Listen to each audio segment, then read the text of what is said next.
동정녀 마리아에게 나시고 본디오 빌라도에게 고난을 받으사 십자가에 못 박혀 죽으시고 장사한 지 사흘 만에 죽은 자 가운데서 다시 살아나시며 하늘에 오르사 전능하신 하나님 우편에 앉아 계시다가 저리로서 산자와 죽은 자를 심판하러 오시리라. 성령을 믿사오며 거룩한 공회와 성도가 서로 교통하는 것과 죄를 사하여 주시는 것과 몸이 다시 사는 것과 영원히 사는 것을 믿사옵나이다. 아멘. 오늘 이 새벽에 하나님께서 우리에게 허락하신 말씀은 구약 성서 오바댜서입니다. 오바댜 1장 1절부터 4절까지의 말씀, 구약 성서 1285면에 기록되어 있습니다. 1285면에 있는 오바댜서 1장 1절부터 4절까지의 말씀입니다.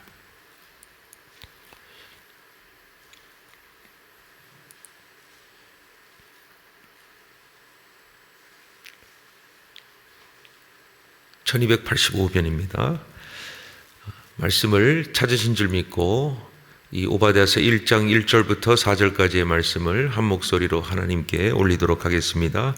1절입니다. 시작. 오바댜의 묵시라. 주 여호와께서 에돔에 대하여 이와 같이 말씀하시니라. 우리가 여호와께로 말미암아 소식을 들었나니 곧 사자가 나라들 가운데에 보내심을 받고 이르기를 너희는 일어날지어다. 우리가 일어나서 그와 싸우자 하는 것이니라. 보라, 내가 너를 나라들 가운데에 매우 작게 하였으므로 내가 크게 멸시를 받느니라.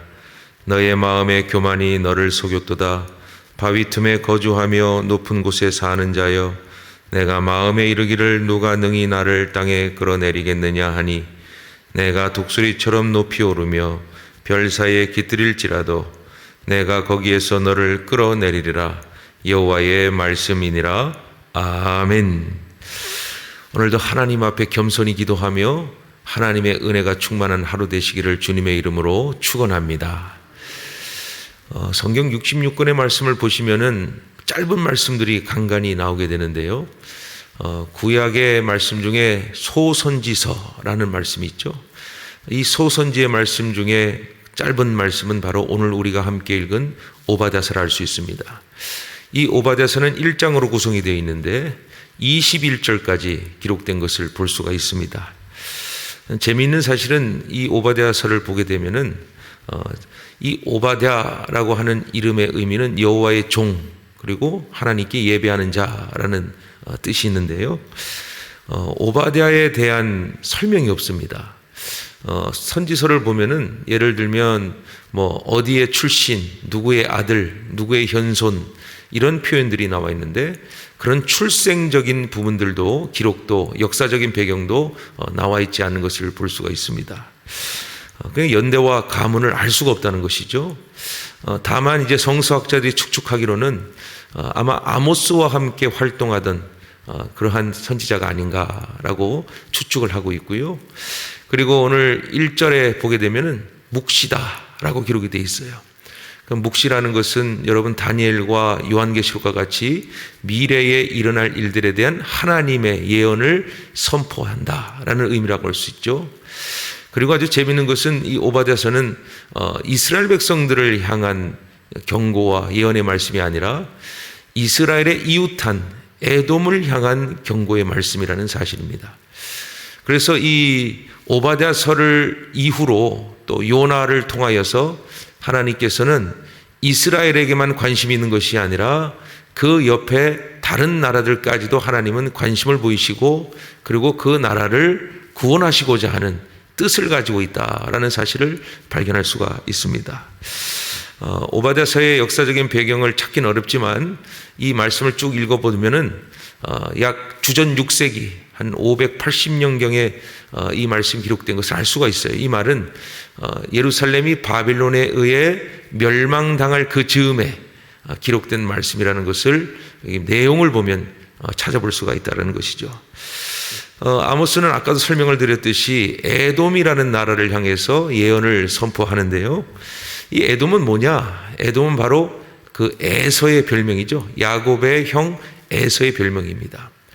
이 에서가 태어날 때는 붉은 털을 가지고 태어났다 해서 이 에서인데요. 그 별명이 바로 에돔이라고 할 수가 있습니다. 그래서 이 에돔은 에서의 후예들, 그러니까 아브라함의 이 혈통이라 할 수 있겠죠. 에서의 후예들이 세운 나라라고 할 수가 있습니다. 그럼 왜 오바댜 선지자가 이 에돔에 대해서 이렇게 예언을 하고 묵시를 선포를 했나? 그 말씀을 우리가 보면은 이들이 이스라엘 백성이 형제임에도 불구하고 끝까지 질투하고 끝까지 이 이스라엘이 멸망하는 데에 도움을 주고 기뻐했다는 겁니다. 그래서 오바댜서의 핵심 중에 하나는 형제를 사랑하지 않는 자는 하나님께서 반드시 책망하시고 심판하신다, 이런 의미를 가지고 있는 것을 볼 수가 있습니다. 또한 우리가 읽진 않았지만 오바댜서 12절과 13절의 말씀을 한번 보면 이와 같이 기록이 되어 있는데요. 네가 형제의 날 곧 그 재앙의 날에 방관할 것이 아니며 유다 자손이 패망하는 날에 기뻐할 것이 아니며 그 고난의 날에 네가 입을 크게 벌릴 것이 아니며 내 백성이 환난을 당하는 날에 네가 그 성문에 들어가지 않을 것이며 환난을 당하는 날에 내가 그 고난을 방관하지 않을 것이며 환난을 당하는 날에 내가 그 재물에 손을 대지 않을 것이며 라고 기록이 되어 있습니다. 이 예언은 반대로 이루어집니다. 이 에돔이 이스라엘과 예루살렘이 멸망할 때, 그 예루살렘이 멸망할 때에 바벨론의 편이 되어서 연합국이 되고, 그리고 실제로 예루살렘 성을 들어가고, 그리고 그 물건을 탈취하고, 그리고 이스라엘이 멸망할 때 기뻐하고 가장 즐거워했던 나라 중에 하나가 바로 에돔이라는 사실을 알 수가 있어요. 그래서 오늘 우리가 읽은 본문 3절에 보면은 이와 같이 말씀이 되어 있어요. 너의 마음의 교만이 너를 속였도다 라고 기록이 되어 있어요. 너의 마음의 교만이 너를 속였도다. 여러분, 오바댜서의 두 번째 핵심은 뭐냐 하면 교만입니다. 이 에돔의 멸망은 타국으로부터의 어떤 침략에 의해 무너지긴 했지만 하나님의 심판의 쟁점은 바로 너희의 교만이 너희를 스스로 무너뜨리겠다는 사실이에요. 그 왜 그들이 교만했는가? 3절의 이후의 말씀 보면 이렇게 돼 있죠. 바위 틈에 거주하며 높은 곳에 사는 자여, 누가 능히 나를 땅에 끌어내리겠느냐 하니 라는 말씀이 있어요. 이거는 무슨 말이냐면요, 에돔이라는 땅이 산 위에 있습니다. 세일산의 위에 아주 고산지대죠. 그러니까 그들은 아주 자신들이 사는 곳은 안전하다라고 얘기를 한 겁니다. 그 높은 곳을 어떻게 쳐들어갑니까? 그래, 안전하다 하는 것, 그 뜻을 빌어서 너희가 교만하니 그 교만은 내가 너희를 끌어내리겠다라고 오바댜 선지자는 하나님의 말씀으로 이 묵시의 말씀을 선포하는 것을 볼 수가 있어요. 여러분, 우리가 하나님 앞에 지은 죄 가운데에 하나님이 가장 싫어하시고 또 하나님이 제일 먼저 심판하시는 요건 중에 하나가 뭐냐면 교만입니다. 모든 죄는 우리의 내적인 어떤 영향력에 의해서 생길 수가 있어요. 뭐 투기라든지 질투라든지 뭐 이런 것은 우리 안에서 일어날 수 있는 것인데요. 그러니 교만이라는 것은요, 쉽게 말하자면 눈에 뵈는 게 없는 겁니다. 이 교만해버리면요, 하나님도 보이지도 않고 주변의 사람들도 보이지 않고 자기 자신이 최고인 것처럼 여기는 거죠. 그래서 C.S. 루이스는 순전한 기독교의 책에서 이렇게 말합니다. 다른 것들은 하나님이 용서하시지만 이 교만이라는 죄는 지옥에서부터 나오는 것이다, 이런 표현할 정도예요. 그러니까 이 교만이 우리에게 얼마나 위험한 것인가를 분명히 오바댜서를 통해서, 이 에돔의 멸망의 원인을 통해서 우리 자신이 스스로 돌아봐야 한다는 것이죠. 다시 말하면은 이 에돔은 늘 예루살렘 이스라엘의 속국이었습니다. 다윗 때에 18,000명을 죽이고 다윗이 이 에돔을 속국으로 삼았죠. 그러니까 그들은 늘 패배자의 모습이 있었고 항상 질투를 했습니다. 형이었지 않았습니까? 그 야곱의 후예, 이 야곱의 후예들이 나중에는 이스라엘 민족이 되고 그를 지배하니 얼마나 시기가 되고 얼마나 안타까움이 있었겠습니까마는 그들은 이 구약의 역사를 통해서 보면요, 이스라엘과 늘 적대 관계를 가지고 있었습니다. 출애굽 시대에도 가나안 땅을 갈 때 이스라엘 민족이 에돔 땅을 지나가게 해달라고 부탁을 합니다. 우리가 얼만큼의 보수를 할 테니까 길만 열어다오. 싸우기 싫다. 우리에게 필요한 것만 주고 길을 열어주면 우리는 평화롭게 저 가나안 땅을 향해 가겠다. 그래 어떻게 했습니까? 거절했어요. 그러자 이제 모세가 치자. 저 에돔을 쳐서라도 올라가줘야 할 때 하나님이 뭐라고 말씀하셨어요? 치지 마라. 너희 형제다. 너희 형제는 치는 것이 아니다. 그래서 우회해서 갔습니다. 여러분, 그 이스라엘의 형제 나라들은 하나님이 지켜주셨어요. 모압과 암몬과 에돔 이 세 나라는 치지 말라라고 말씀하셨단 말이에요. 그런데도 이들은 예루살렘이 무너지고 바벨론에 무너질 때에 바벨론의 편이 되어서 이 연합국을 통해서 이스라엘과 예루살렘을 쳐들어가고 그의 물건을 빼앗고 그리고 자신들이 오히려 예루살렘에 도망하는 사람들을 잡아다가 바벨론의 이 장군에게, 바벨론의 군사에게 넘기는 그런 일을 감당했다는 사실이에요. 그러면서 그들은 웃는 겁니다. 이제 우리의 경쟁국이 다 멸망했다. 우리는 난공불락의 지역에 살고 있고 또 심지어는 그 지역 자체가 애굽과 그 외에 이 무역 통로이기 때문에 그 당시에는 굉장한 부를 얻었습니다. 굉장한 경제적인 이득을 얻었죠. 우린 이제 잘 살 거다라고 했지만 오바댜는 선포합니다. 너희의 마음의 교만이 내가 너희를 끌어내리겠다. 하나님이 그 높은 산, 아무도 오르지 못할 것 같은 산에도 너희의 교만 때문에 너희 형제를 사랑하지 못한 것에 내가 끌어내리겠다라고 말씀하신 것을 볼 수가 있어요. 실제로 여러분 4절 말씀을 보시면 이와 같이 기록이 되어 있죠. 네가 독수리처럼 높이 오르며 별 사이에 깃들지라도 내가 거기에서 너를 끌어내리라. 여호와의 말씀이래요. 이 독수리처럼 많이 올라봐라. 산 위에 있다고 평안하게 생각하지 마라. 별과 같이 빛난다고? 지금 이 현재 모습이 너희의 전부인 것 같냐? 너희들이 그렇게 혼자 잘 살고 혼자 기뻐하는 게 좋은 것 같냐? 너희들의 형제가 무너지고 쓰러지는데 슬퍼하지 않고 웃고 기쁘고 좋다 말하느냐? 이게 영적 교만이라는 거예요. 이걸 끌어내겠다고 하는 거예요. 여러분 5절에 보면은 오바댜 선지자는 에돔에 아무것도 남지 않고 모조리 약탈당하게 될 것이다 라는 말씀을 해요. 아까도 말씀을 드렸듯이 이 에돔은 무역로기 때문에 그 지역에 걸쳐있기 때문에 세금을 받잖아요. 잘 사는 곳이었단 말이에요. 너희들 지금 그렇게 기쁘게 생각하냐? 내가 반드시 모든 것을 약탈하게 하리라. 실제로 이 에돔은 이 당시에 로마에 의해서 완전히 멸망을 당하고 에돔이라는 나라 자체가 흔적도 없이 사라지게 됩니다. 왜 그랬을까요? 교만하기 때문이에요. 그 형제를 사랑하지 못했기 때문이에요. 하나님은 이렇게 심판하신 것을 볼 수가 있어요. 우리는 이 오바댜서를 보면서 이게 에돔의 이야기겠지라고 생각한다면 우리가 아무 상관없는 역사적 사건일 뿐입니다만은 늘 우리가 하나님 앞에 교만하고 있는가? 하나님 앞에 내가 겸손한가?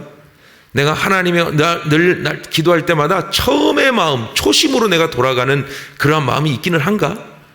이것을 우리가 그리스도 앞에 오늘도 그 놀라운 그의 이름을 부르며 우리의 겸손은 어디로부터 비롯되나요? 십자가로부터 비롯되는 거예요. 십자가로부터.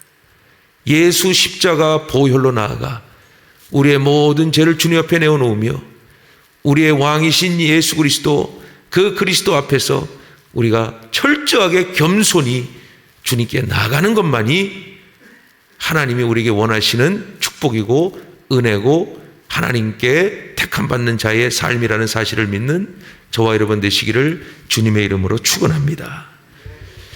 그러나 여러분, 이 선지서의 결말은 비극이 아니죠. 이사야나 예레미야서에도 보면 마지막 선지서 하나님이 주시는 예언의 선포는 회복을 꼭 기록하고 있는 것을 볼 수가 있어요. 그래서 선지서는 꼭 처음을 봤으면 끝까지 봐야 됩니다. 중간에 포기하시면 안 돼요. 끝까지 봐야 되는 거예요. 이 17절을 보시면은 이와 같이 기록이 되어 있어요. 오직 시온산에서 피할 자가 있으리니 그 산이 거룩할 것이요 야곱 족속은 자기 기업을 누릴 것이다 라고 되어 있어요. 이 말은 뭐냐 하면 이 에돔이 보는 관점에서는 이미 예루살렘이 다 멸망했고 성전도 남아있지 않지만 오바댜는 에돔에 대한 경고를 하면서 다시 이스라엘에 관한 예언을 하는 겁니다. 너희 야곱 자손은 하나님이 택한 민족이니 이 산까지도 너희들이 얻을 것이다 라고 예언하고 있다는 것이죠. 여러분, 에베소서 1장 11절에 보면 그리스도인을 뭐라고 기록이 됐냐면 하나님의 기업이다 라고 말씀하고 있는 것을 볼 수가 있습니다. 우리는 하나님의 기업이죠. 세상 사람들이 기독교를 뭐라 하든 교회를 뭐라 하든 물론 우리가 방관하는 것은 아니지만 여러분, 세계 사람만 보시면은요, 기독교는 날마다 위기였습니다. 날마다 위기였어요. 전쟁 때도 위기였고 풍성할 때도 위기였고 보통 때도 위기였다는 사실은 무슨 말을 하고 있냐면 우린 늘 하나님과의 관계를 변함없이 지키고 늘 하나님의 사랑을 의지하고 믿음을 굳건히 지키는 것이 기독교의 힘이라는 겁니다. 우리가 잘 될 때 뭔가를 짓고 건설하고 만들면서 하나님을 자랑하지 않고 우리가 해놓은 것을 자랑한다고 한다면 그것은 어쩌면 교만이 될 수 있어요. 교회가 뭔가를 해놨다라는 것이 마치 지어놓은 것을 가지고 만들어 놓은 것을 가지고 칭찬하는 것이 아니라 하나님이 이 땅에 우리에게 원하시는 건 뭐냐 하면요, 그리스도를 닮은 사람 있냐? 교회의 제자 있냐? 정말 너희들이 빛과 소금의 역할을 감당하고 있냐? 마지막 날 주님 오실 때 큰 건물, 넓은 땅, 그걸 보는 게 아닙니다. 주님이 우리에게 원하시는 것은 내 뜻대로 살았냐?